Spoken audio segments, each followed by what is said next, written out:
trampolin parku v Ljubljana sta kar 102 trampolina, poleg trampolinov pa še kup drugih aktivnosti, od jam s penom, trampolinov za zabijanje košev, potem igre dodgeball, napihljive blazine in pa seveda profesionalnega dela.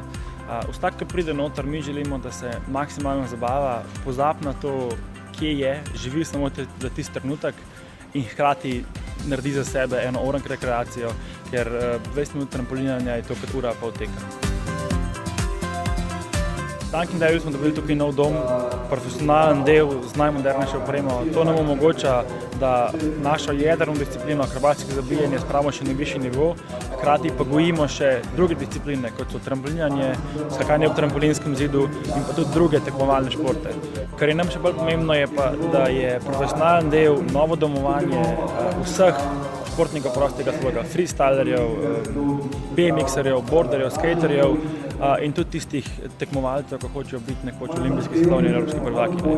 Tukaj Slovenija ni več zadaj, ampak je v samem svetovnem vrhu in omogoča pogoje, da nekdo varno in hitro pride do vrha svojega športa. Dunkin Devilsi hočemo zgraditi slovensko akrobatsko skupnost in predpogoj je vrhunski prostor. In ta prostor nam ne omogoča samo treninga, ampak z lokalami in vsemi ostalimi stvarmi tudi en proces za druženje, za brainstorminge, za treninge trenerjev. To je prostor, kjer se bo ta skupnost zgradila. Ja, Dunkin Devilsi bodo na voljo kot animatorji v rednem delu parka, pa tudi kot trenerji v profesionalnem delu. Vsakdo lahko pride na delavnico zabijanja, na delavnico trampolinanja.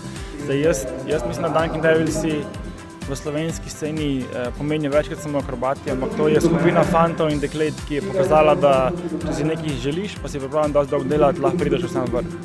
In mi smo ponosni, da smo vzorniki mlajšim in da lahko drugi v nas vidijo tisto motivacijo, da gre sami po svoji poti do vrha.